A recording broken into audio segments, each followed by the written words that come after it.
Hello students, welcome to my YouTube channel you we learn. आज हम class 7 science का chapter number 6 करेंगे जिसका नाम है रेस्पिरेशन इन ऑर्गेनिजम्स। और ये न्यू सिलेबस में चैप्टर नंबर 6 है। अगर आपके पास बुक्स पुरानी हैं तो उसमें चैप्टर नंबर 10 है ये। तो चलिए शुरू करते हैं क्वेश्चन आंसर्स। यहाँ फर्स्ट क्वेश्चन है, why does an athlete breathe faster and deeper than usual after finishing the race.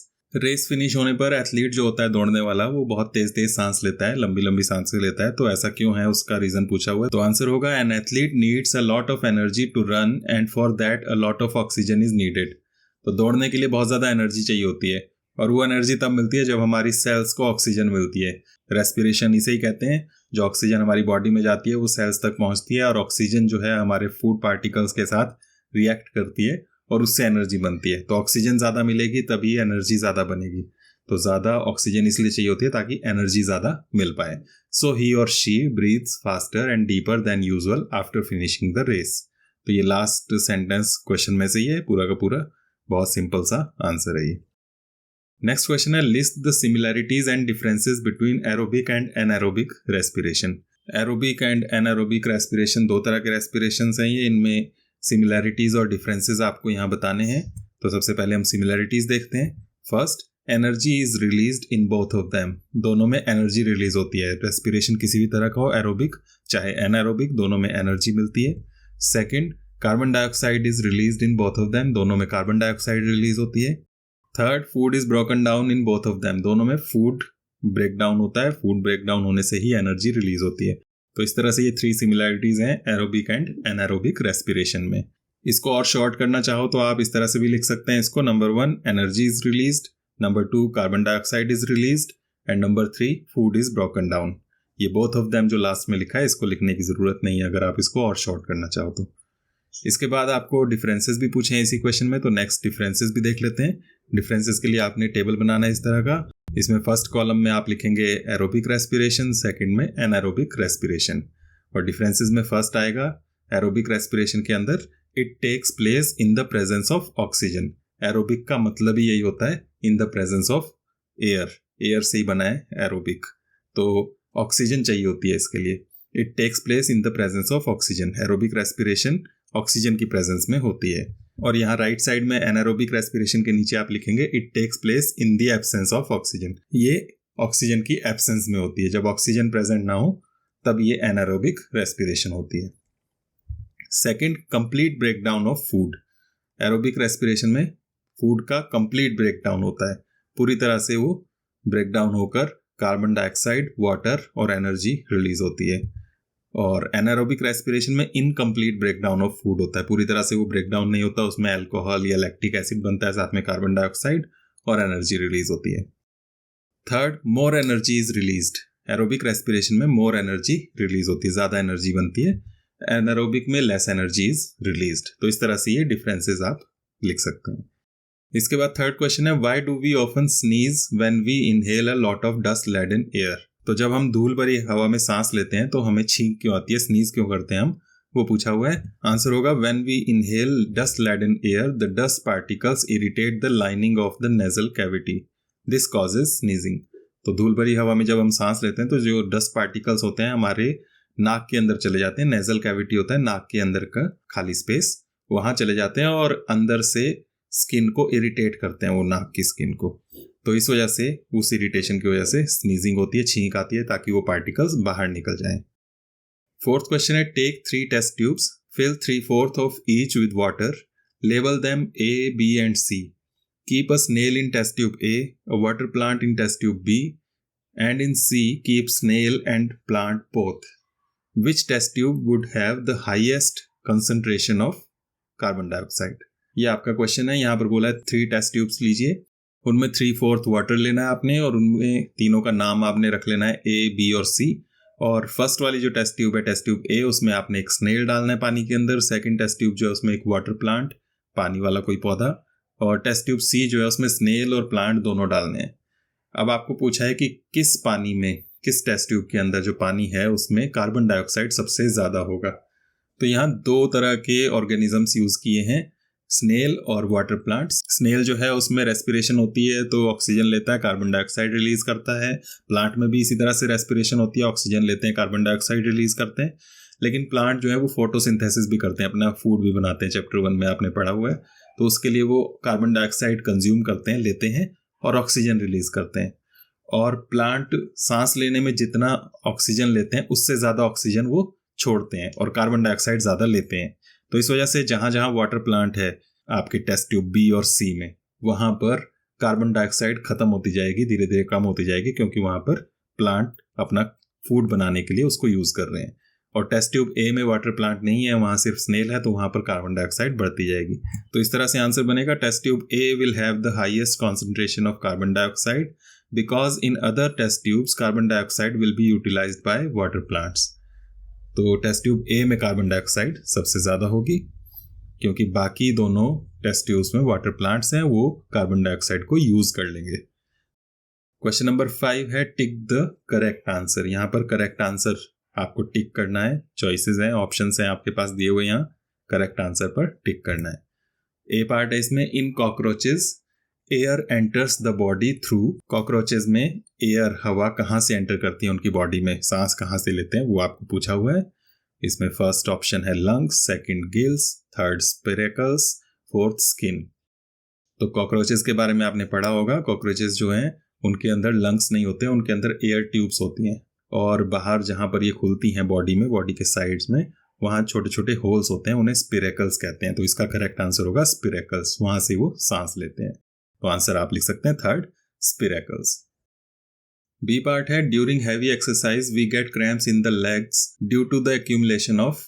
आपको बताना है जब हैवी एक्सरसाइज करते हैं हम, तो हमारी टांगों में क्रैम्प्स आ जाते हैं, सख्त हो जाती हैं, और उस वजह से दर्द महसूस होती है। वो क्यों होती है, किस चीज़ की एक्यूमुलेशन हो जाती है वहाँ पर, वो बताना है, क्या चीज़ इकट्ठा हो जाती है। First carbon dioxide, second lactic acid, third alcohol, fourth water. तो जब भी हम हैवी एक्सरसाइज करते हैं हमारी बॉडी में ज़्यादा एनर्जी की ज़रूरत पड़ती है, और वो एनर्जी एरोबिक रेस्पिरेशन से नहीं बन पाती, क्योंकि उतनी तेज़ी से ऑक्सीजन सेल्स तक नहीं पहुँचती है। तो बिना ऑक्सीजन के रेस्पिरेशन होती है, यानी कि एनारोबिक रेस्पिरेशन होती है, और एनारोबिक रेस्पिरेशन जब होती है तो हमारी बॉडी में जो ग्लूकोज है वो लैक्टिक एसिड में कन्वर्ट होता है। अगर ऑक्सीजन मिले तो उससे वाटर और कार्बन डाइऑक्साइड बनता है, जिससे क्रैम्प्स नहीं पड़ते हैं। लेकिन क्योंकि लैक्टिक एसिड बन जाता है एनारोबिक रेस्पिरेशन में, तो वो लैक्टिक एसिड इकट्ठा होने की वजह से क्रैम्प्स आते हैं, दर्द महसूस होती है। तो इसका करेक्ट आंसर है सेकंड, लैक्टिक एसिड। वही आप इस तरह से लिख देंगे, second lactic acid. C part है normal range of breathing rate per minute in an average adult person at rest is. तो एवरेज एडल्ट पर्सन का ब्रीदिंग रेट क्या होता है, एक मिनट में कितनी बार सांस लेता है नॉर्मली, वो आपको बताना है। ऑप्शंस हैं 9 to 12, 15 to 18, 21 to 24, 30 to 33। तो नॉर्मल जो हमारा सांस लेने का रेट होता है, एक मिनट में हम 15 से 18 बार सांस लेते हैं। तो ये करेक्ट ऑप्शन होगा यहाँ पर नंबर 2, 15 to 18। तो आंसर आ जाएगा नंबर 2, 15 to 18। डी पार्ट है during exhalation the ribs. Exhalation जब होती है, हम सांस बाहर छोड़ते हैं, तो रिब्स जो होती हैं हमारी पसलियां, चेस्ट में सामने की तरफ जो बोन्स होती हैं हमारी, उनका मूवमेंट किस डायरेक्शन में होता है, ये पूछा हुआ है। ऑप्शंस हैं move outwards, move downwards, move upwards, do not move at all. तो ये आप खुद भी करके देख सकते हैं। जब आप सांस बाहर छोड़ते हैं तो हमारे रिब्स जो होती हैं वो नीचे की तरफ जाती हैं। तो इसका आंसर होगा number 2, move downwards, second move downwards. तो इस तरह से ये क्वेश्चन नंबर 5 कंप्लीट होता है। उसके बाद क्वेश्चन नंबर 6 है match the items in column 1 with those in column 2। तो यहाँ 2 कॉलम्स हैं, उनको मैच करना है एक दूसरे के साथ। कॉलम 1 में हमारे पास हैं yeast, diaphragm, skin, leaves, fish, frog. और कॉलम 2 में हमारे पास है earthworm, gills, alcohol, chest cavity, stomata, lungs and skin, tracheae. तो इनको मैच करना है। फर्स्ट है हमारे पास ईस्ट। ईस्ट जो होता है इसमें एनारोबिक रेस्पिरेशन होता है और उस दौरान अल्कोहल बनता है, तो इसको हम मैच करेंगे अल्कोहल से। सेकंड है डायफ्राम। डायफ्राम हमारी बॉडी के अंदर चेस्ट की जो कैविटी होती है, खाली जगह, वहां पर होता है, जिसकी वजह से हमारे लंग्स एक्सपैंड और कॉन्ट्रैक्ट होते हैं, जिससे हम सांस लेते हैं। तो डायफ्राम को हम मैच करेंगे चेस्ट कैविटी से। सी पार्ट है स्किन। स्किन से जो रेस्पिरेशन करता है वो है अर्थवॉर्म। अर्थवॉर्म की स्किन में छोटे छोटे होल्स होते हैं जिनसे वो सांस लेता है, तो स्किन से रेस्पिरेशन करते हैं अर्थवॉर्म। नेक्स्ट है लीव्स, पौधों की पत्तियां, उसमें छोटे छोटे जो होल्स होते हैं जिनसे वो सांस लेते हैं, उन्हें हम स्टोमेटा कहते हैं। ये भी फर्स्ट चैप्टर में आपके पास आया था। उसके बाद फिश। फिश गिल्स से सांस लेती हैं। गिल्स इनके सिर के बैक साइड में कट्स होते हैं जिनके थ्रू वाटर अंदर जाता है और वहां से वो ऑक्सीजन अपने अंदर ले लेते हैं और पानी को वापस बाहर निकाल देते हैं। तो वो गिल्स हैं जिससे वो सांस लेते हैं। और फ्रॉग में लंग्स और स्किन दोनों से रेस्पिरेशन होती है। तो लंग्स एंड स्किन से इसको मैच करेंगे। ये लंग्स से भी सांस ले सकता है और स्किन से भी। तो इस वजह से ये पानी के बाहर भी रह लेता है जिंदा, लंग्स से सांस लेकर, और पानी के अंदर ये स्किन से सांस ले लेता है और इस वजह से पानी के अंदर भी ये जिंदा रह सकता है। इसके बाद लास्ट 7th पार्ट यहाँ पर रह गया ट्रैकियाई, जो हमने पहले भी बात की। कॉकरोचेस के अंदर एयर पाइप्स होते हैं जिनके थ्रू वो सांस लेते हैं। तो इसको कॉकरोचेस से मैच करना था हमने अगर यहाँ पर ऑप्शन होता, लेकिन ये है नहीं, तो इस वजह से इसको अकेला ऐसे ही रहने देंगे। इसके बाद 7th क्वेश्चन है mark T if the statement is true and F if it is false. तो यहाँ पर ट्रू फॉल्स हैं। ट्रू के लिए आपने टी और फॉल्स के लिए एफ लिखना है। मैंने पूरा ट्रू फॉल्स लिख दिया, आप चाहें तो टी एंड एफ भी लिख सकते हैं। फर्स्ट पार्ट है यहाँ पर during heavy exercise the breathing rate of a person slows down. तो जब हैवी एक्सरसाइज करते हैं तो उस वक्त ब्रीदिंग स्लो डाउन हो जाती है। यहाँ पर ये कहा गया है सांस स्लो हो जाती है, जबकि आप जानते हैं बहुत ज्यादा एक्सरसाइज करें, भागे दौड़ें तो सांस तेज हो जाती है, तो इसलिए ये फॉल्स है। Second, plants carry out photosynthesis only during the day and respiration only at night.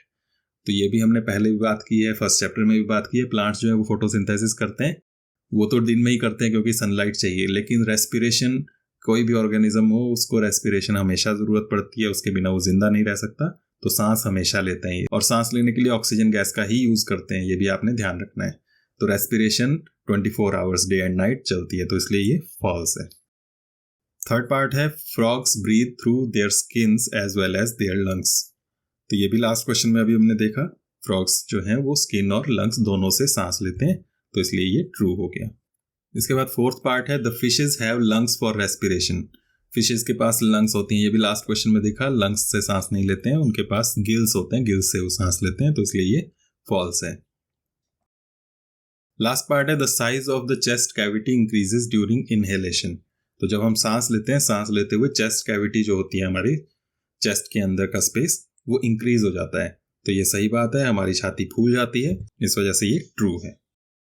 इसके बाद क्वेश्चन नंबर 8 है given below is a square of letters in which are hidden different words related to respiration in organisms.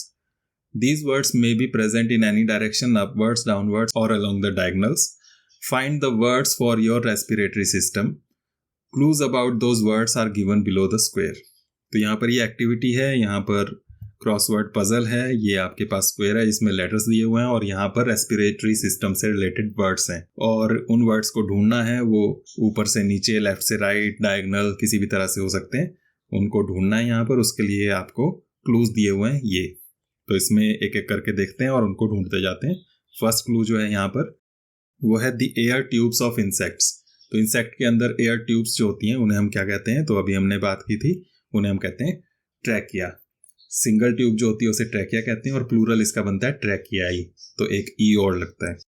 Second, skeletal structure surrounding chest cavity. तो chest cavity जो है हमारी, उसको surround करने वाला स्केलेटल स्ट्रक्चर जो है, जो बोन्स होती हैं, उसे क्या कहते हैं, तो उन्हें हम रिब्स कहते हैं। यहाँ पर आपको रिब्स मिल जाएगा डायगोनली। थर्ड है muscular floor of chest cavity. Chest cavity में मस्कुलर फ्लोर जो होती है, मसल्स की एक फ्लोर बनती है जिसकी वजह से हमारी लंग्स काम करते हैं, उसे हम कहते हैं डायफ्राम। ये भी हमने पहले भी देखा, ये नीचे से ऊपर की तरफ है diaphragm. Fourth, tiny pores on the surface of leaf. Leaves जो होती हैं, पत्तियां, उनमें छोटे छोटे जो होल्स होते हैं उन्हें क्या कहते हैं, स्टोमेटा। ये यहाँ पर है diagonally stomata. Next, small openings on the sides of the body of an insect. तो इंसेक्ट की बॉडी के साइड्स में स्मॉल स्मॉल ओपनिंग्स होती हैं, छोटे छोटे होल्स होते हैं, उन्हें क्या कहते हैं, वो ये भी हमने पहले देखा, उन्हें कहते हैं हम spiracles. Next, the respiratory organs of human beings. तो ह्यूमन बीइंग्स में रेस्पिरेटरी ऑर्गन बताना है जिससे हम रेस्पिरेशन करते हैं, वो है lungs. Next, the openings through which we inhale. तो हम सांस कहाँ से लेते हैं, उन ओपनिंग्स को क्या कहते हैं, तो वैसे आप बोल सकते हैं कि नोज से लेते हैं, लेकिन नोज में भी आगे जो ओपनिंग है, होल्स हैं, उन्हें हम क्या कहते हैं, तो उन्हें हम कहते हैं nostrils. Next, an anaerobic organism. तो ऐसी ऑर्गेनिज्म का नेम बताना है यहाँ पर जो एनारोबिक रेस्पिरेशन करती है, और वो है ईस्ट। और लास्ट है an organism with tracheal system. तो ऐसे ऑर्गेनिज्म का नाम बताना है जिसमें ट्रैकियल सिस्टम हो, एयर ट्यूब्स हो, एयर पाइप हो उसकी बॉडी के अंदर जिससे वो सांस लेता है, तो वो यहाँ पर आ जाएगा एंट। तो ज़्यादातर जो इंसेक्ट्स होते हैं उनमें ही ये होता है, यहाँ पर एंट है। तो इस तरह से ये क्वेश्चन नंबर 8 हमारा कंप्लीट होता है। उसके बाद क्वेश्चन नंबर 9, ये लास्ट क्वेश्चन है।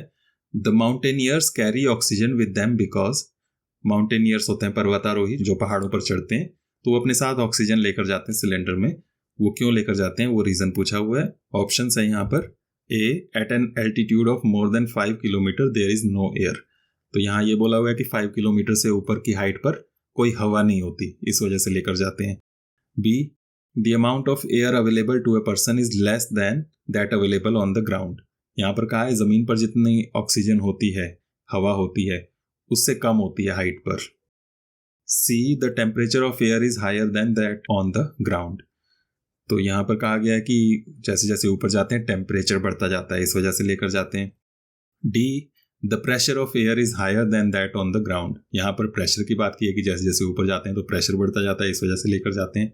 तो यहाँ पर जो करेक्ट ऑप्शन है वो है बी। जैसे जैसे हम हाइट पर जाते हैं ज़मीन के मुकाबले एयर कम होती है वहाँ पर, तो हवा कम मिलती है, इस वजह से ऑक्सीजन कम मिलती है, इस वजह से सांस लेने में तकलीफ होती है, इसलिए हमें ऑक्सीजन का सिलेंडर लेकर जाना पड़ता है। इसके अलावा बाकी सभी इनकरेक्ट है। ए वाला इसमें कहा गया है कि 5 किलोमीटर के ऊपर हवा ही नहीं होती, ऐसा नहीं है, लेकिन धीरे धीरे उसका अमाउंट कम होता जाता है जैसे जैसे हम ऊपर जाते हैं। सी पार्ट में कहा गया था कि टेम्परेचर बढ़ता जाता है, ये भी गलत है, जितनी हाइट पर जाए उतना ही टेम्परेचर कम होता जाता है। और डी पार्ट में कहा प्रेशर बढ़ता जाता है, ऐसा भी नहीं है, जितनी हाइट पर जाए प्रेशर भी कम होता जाता है। तो इस वजह से इसका करेक्ट आंसर है B, the amount of air available to a person is less than that available on the ground. जमीन पर जितना एयर मिलती है उससे काफ़ी कम एयर मिलती है हाइट पर, तो इस वजह से ये बी इसका करेक्ट ऑप्शन है। तो इस तरह से यहाँ पर ये क्वेश्चन आंसर्स कंप्लीट होते हैं। बहुत सिंपल, इजी और शॉर्ट कराने की कोशिश करता हूँ मैं हर बार हर चैप्टर को। तो अगर आपको ये क्वेश्चंस भी इजी लगे, शॉर्ट लगे, तो मेरी वीडियो को लाइक करें, शेयर करें, साथ में चैनल को सब्सक्राइब जरूर करें। Thank you. नेक्स्ट वीडियो में नेक्स्ट चैप्टर करेंगे।